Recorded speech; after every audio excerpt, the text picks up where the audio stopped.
We know him as teacher, as spiritual coach, as friend to many of us, to all of us.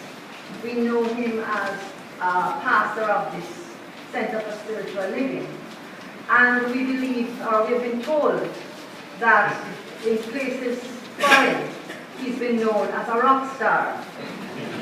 We also know that usually in his Sunday morning talks, he's very likely, in fact, inevitably, he's going to give us an assignment. So, I'm going to invite you to join, put your hands together, and just help me welcome our beloved Reverend John Scott to share the message with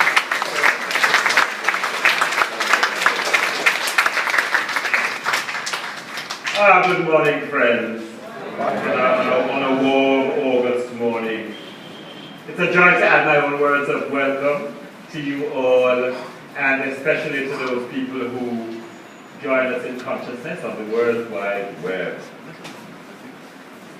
I see a lot of old friends, and those who know them themselves, those who haven't been for a while. Please re-sign the visitors book. I'm not calling any names. Our opening hymn, Ours, O Lord, a mighty nation, always stirs my emotions and lifts my spirits. And so I borrowed it as the title for my message this morning, and would like us to spend a little time just thinking about what it means and what it takes to be a mighty nation. On August 1, we marked our emancipation from slavery, and this Tuesday, August 6th, we will celebrate Jamaica's 51st anniversary as an independent and, yes, a mighty nation. As we give thanks for people who on the altar of life's endeavor laid their lives at freedom's call, let us remember as our responsive reading notes that true freedom begins within. It really starts within us. The commemoration of these milestones, then, holds great significance for Jamaicans the world over, and also for those who have made this little bit of heaven their home. But in observing emancipation and independence, let us be mindful that we do not lose sight of the values and ideals for which our founding fathers and mothers strive with all their might. The people who fought for our freedom had a vision of greatness, of possibility for citizen and for nation. They had courage to meet challenges and overcome them. And I believe they must have realized the necessity for not just personal growth, but for spiritual growth, both in themselves and for the nation. Times have changed, of course, as they must and should. And our nation today numbers many more hundreds of thousands of citizens, including many distinct groups which think in their own particular way. And I love and I bless that diversity. It really makes for a rich tapestry. And so, recently I was on a flight to New York, and if I did not take seriously Jesus, the Master Teacher's recommendation that we don't judge by appearances, I might have been tempted to buy into what a fellow passenger was quarreling about. You see a large lady with an even larger rollerboard, almost too fat to go into the overhead bins, was trying with all her might to force it in where there was absolutely no space. And my young passenger beside me said, "Shouldn't say it not have no space." For those listening on the World Wide Web, that translates as, does she not observe that there is no space in the immediate overhead bin? And then he started quarreling about Jamaica and our lack of consideration for others. So I asked him why he thought that this was true of Jamaica. And he said with passion, "You don't see it. Everybody is just for themselves and what affects their personal interests and their personal living. People only looking for the added dollar profit, the newest model SUV, the latest designer jeans," I was wearing a pair, "and sneakers." He looked a bit startled when he settled I think one of the participants said, Madam, that rule of word can't fit there. Let me take it for you and put it further down, and even put 5 rows beyond where she wished to have it, of course. So I said to him, I asked him whether the evaluation he was making of Jamaica and Jamaicans included him. You don't understand me, Daddy? And when they call me Daddy instead of random father. I said, well, does it apply to you?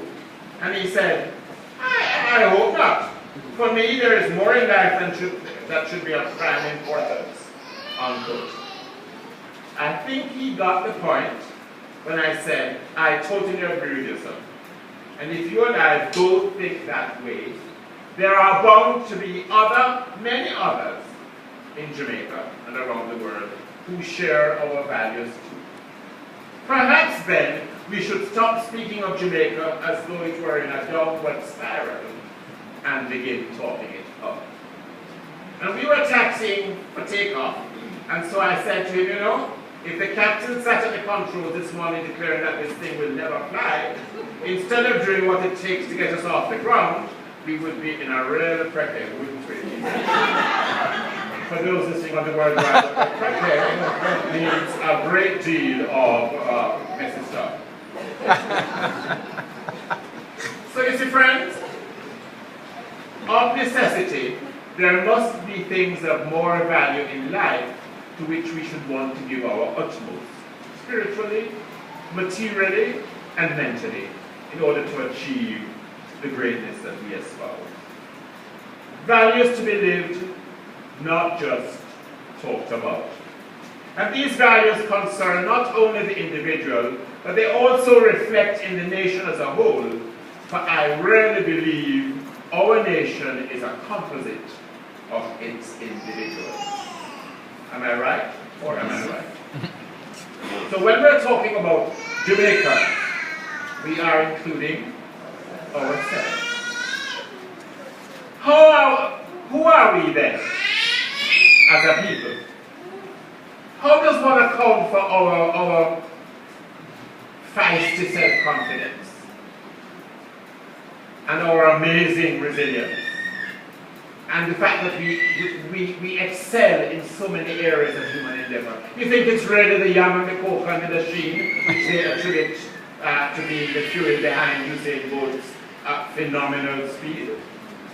Or is it the Scotch bonnet that makes us so vociferous that even when we're playing a game of dominoes, it sounds like out and out war?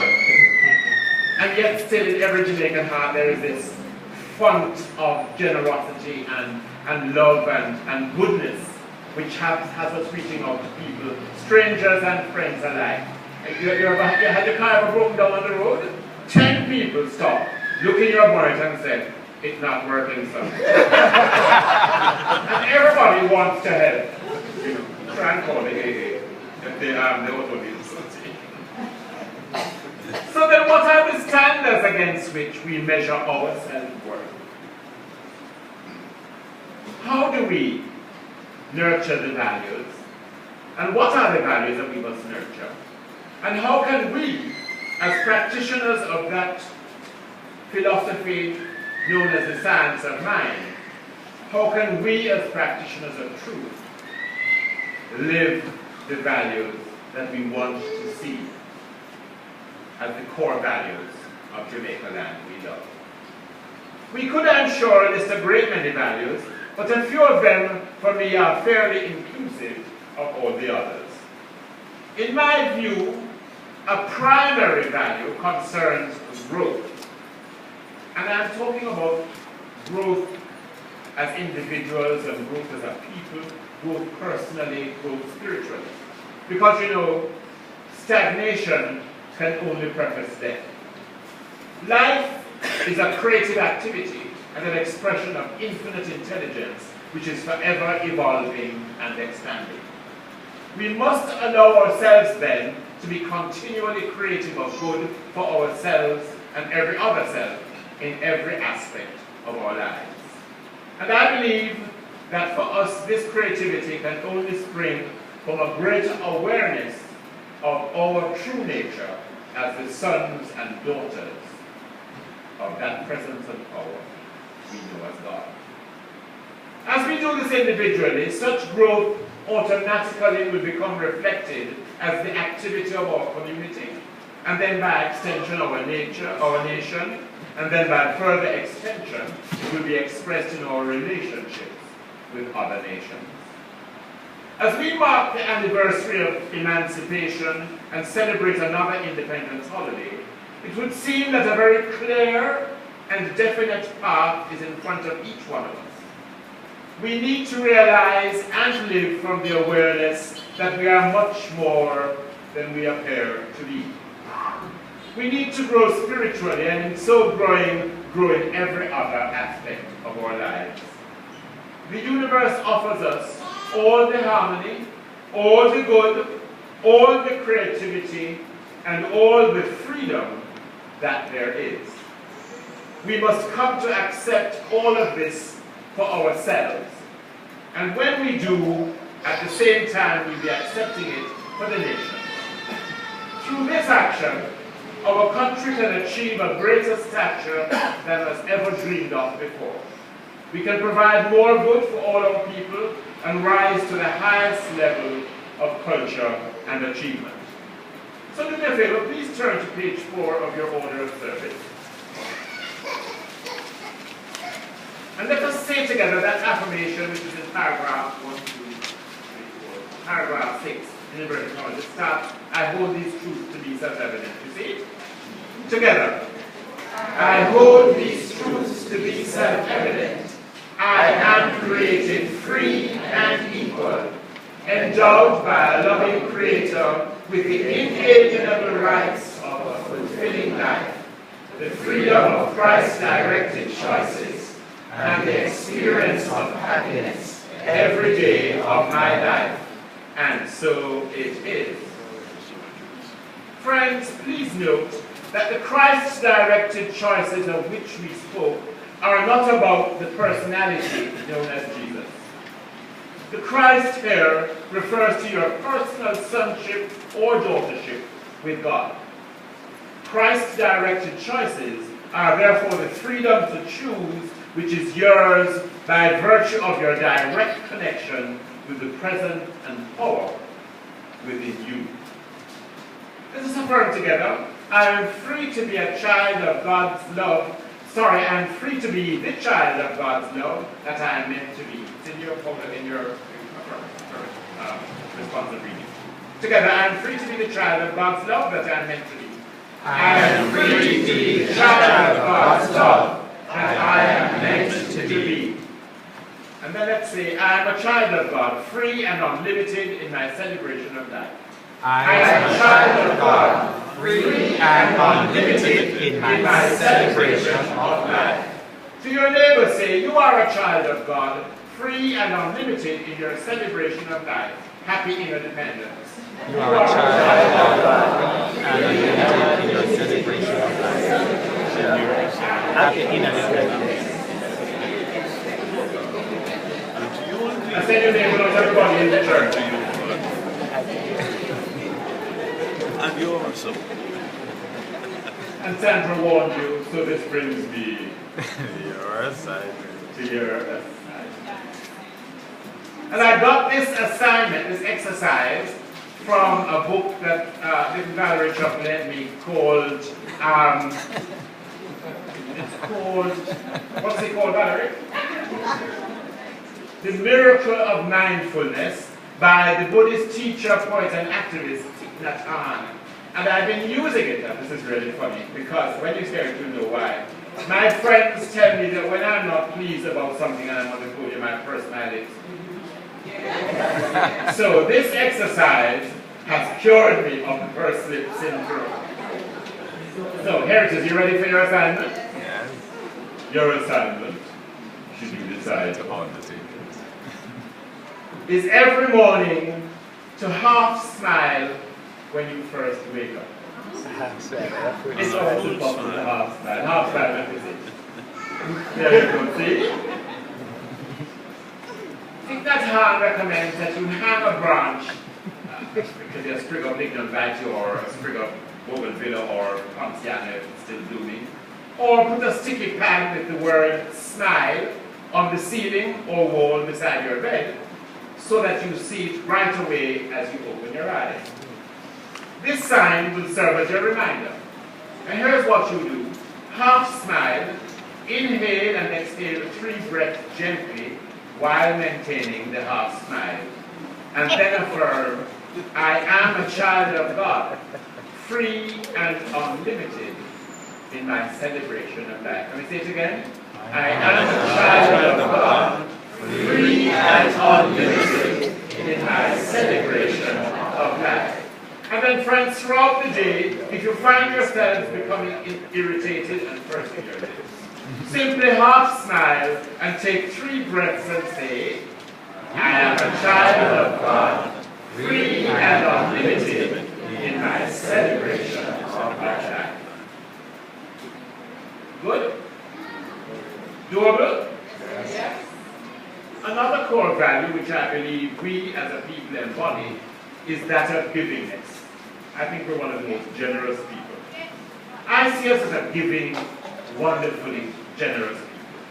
I celebrate this about Jamaica because I believe it is necessary to give wholeheartedly in our personal lives, give of our ability, abundance and understanding, and when such givingness arises out of our hearts without selfish thought of return, our gifts fulfill a need and express a love which brings rewards many times over.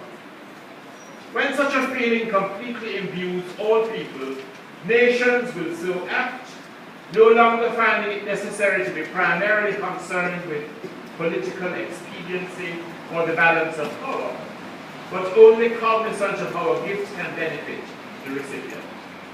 So I want you to ask yourself today, am I giving of my highest and best in service to my job, in service to my community, in service to my church? And if the answer is I could do more, then set your intention today to do more. Martin Luther King Jr. said, and I quote, everybody can be great because anybody can serve. You don't have to have a college degree to serve. You don't have to make your subject and your verb agree to serve. You only need a heart full of grace, a soul generated by love. Unquote.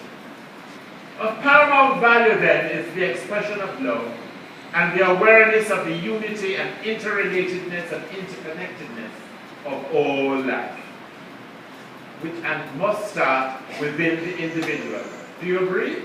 Yes. It must start with you. So let us begin to rekindle the spirit right here and right now this morning as we celebrate our independence. Would you please stand?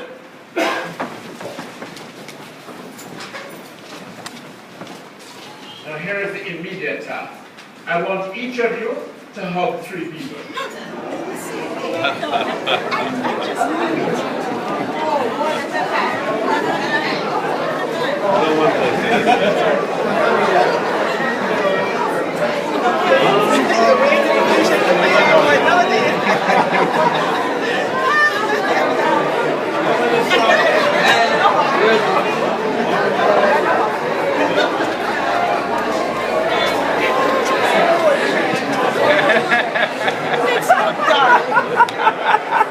I just like water.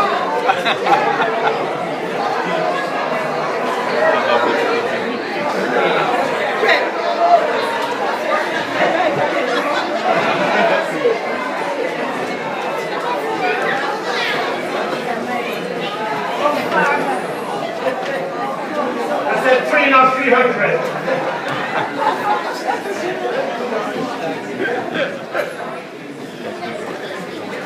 Does that feel good? You know, Jack Canfield, who is the author, the co-author of the first. Oh, no, done.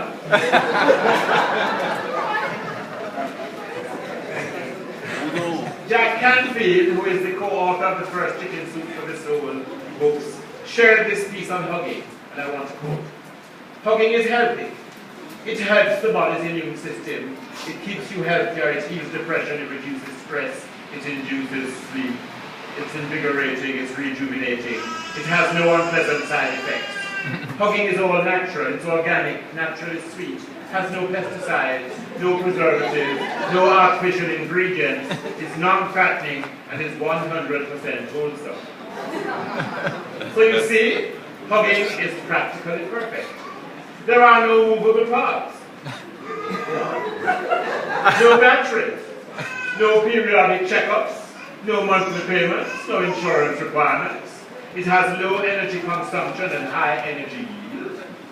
It's inflation-proof, is theft-proof, non-taxable, non-polluting, and is, of course, fully refundable.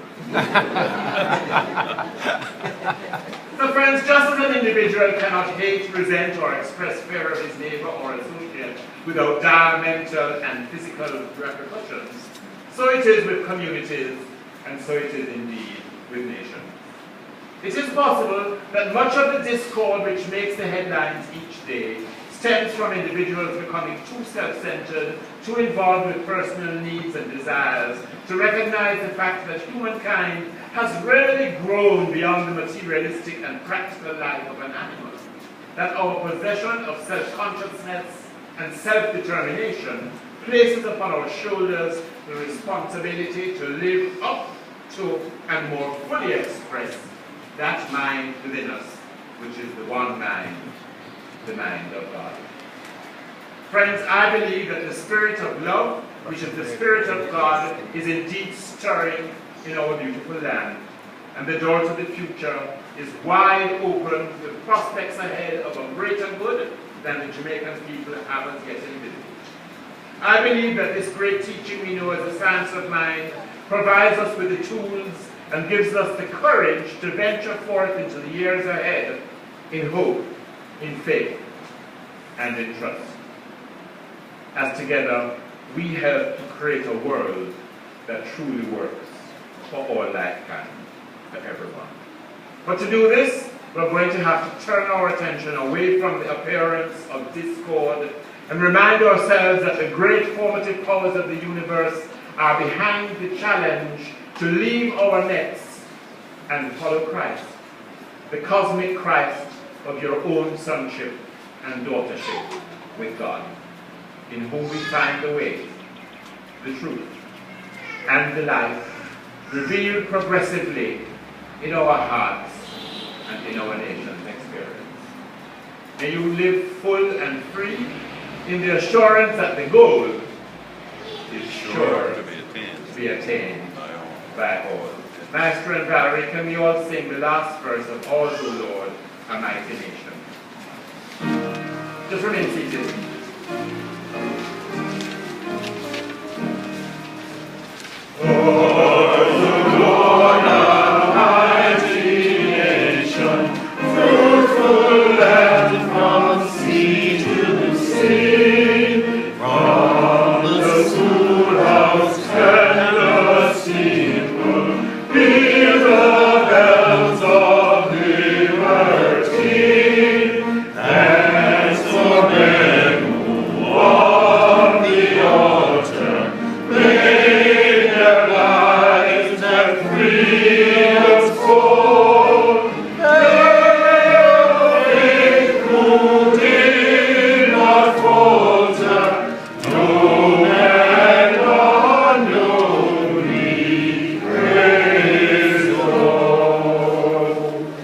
Happy emancipation, happy independence.